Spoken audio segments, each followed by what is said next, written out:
Selamat malam, Ibu Bapak, Saudara-saudari yang dikasihi Tuhan Yesus Kristus.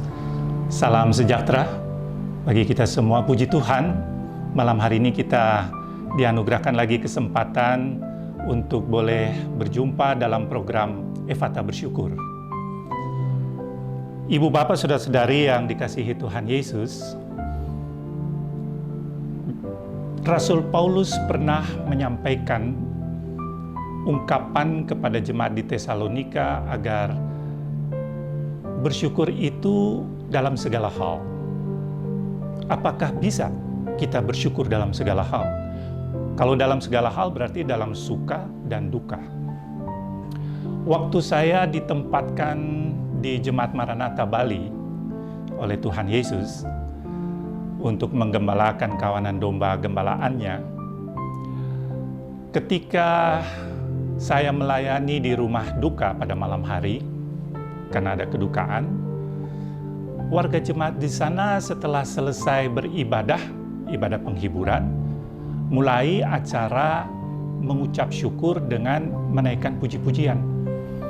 Jadi mulai dari presbiter, mari perkabungan kita menyanyi dari kidung jemaat, dulu masih pakai kidung jemaat, nomor sekian. Selesai menyanyi bait 1, 2, dan 3, kemudian presbiter itu menunjuk warga jemaat. Ya, Bapak ini silakan menyambung. Bapak ya sudah siap dengan pujian dari kidung jemaat nomor selanjutnya. Begitu terus. Dan para tetangga di rumah duka itu bingung. Kok orang Kristen berduka, tapi mereka bernyanyi terus. Sampai bisa 2-3 jam selesai. Mereka bingung karena kebanyakan tetangga itu umat beragama Hindu.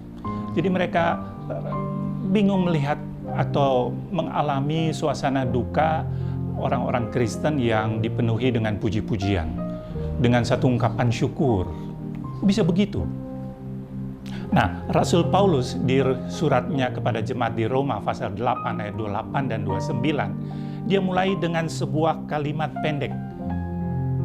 Kalimat pendeknya berbunyi, kita tahu sekarang. Kita tahu sekarang. Demikian kata Rasul Paulus. Dari mana ia tahu? Pengetahuannya itu pasti bukan dari hasil perhitungan secara matematika. Pengetahuannya itu juga bukan dari hasil sebuah penalaran atau sebuah naluri atau insting manusiawinya.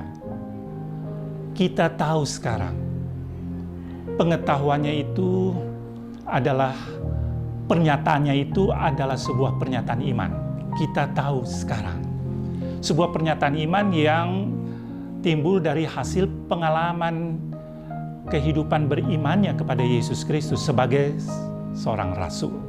Kita tahulah bagaimana Rasul Paulus begitu setia dan taatnya dalam tugas panggilan dan pengutusan, sekalipun kehidupannya pada waktu itu sangat banyak didominasi oleh penderitaan. Di penjara, macam-macam, mengalami penyesakan, ya, penyiksaan. Ibu bapak saudara-saudari, Paulus mengatakan kita tahu sekarang.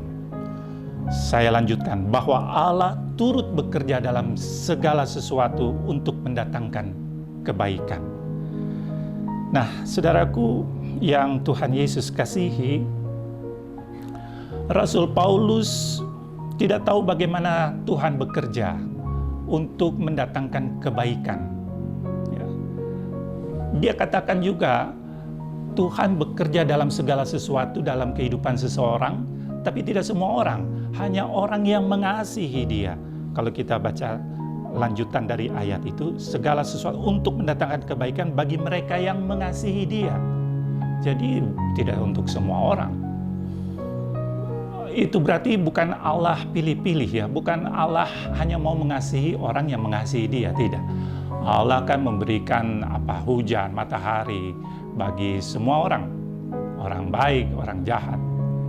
Tetapi saudaraku, Kita tidak tahu bagaimana Allah bekerja dalam segala sesuatu melalui pergumulan-pergumulan hidup kita untuk mendatangkan kebaikan.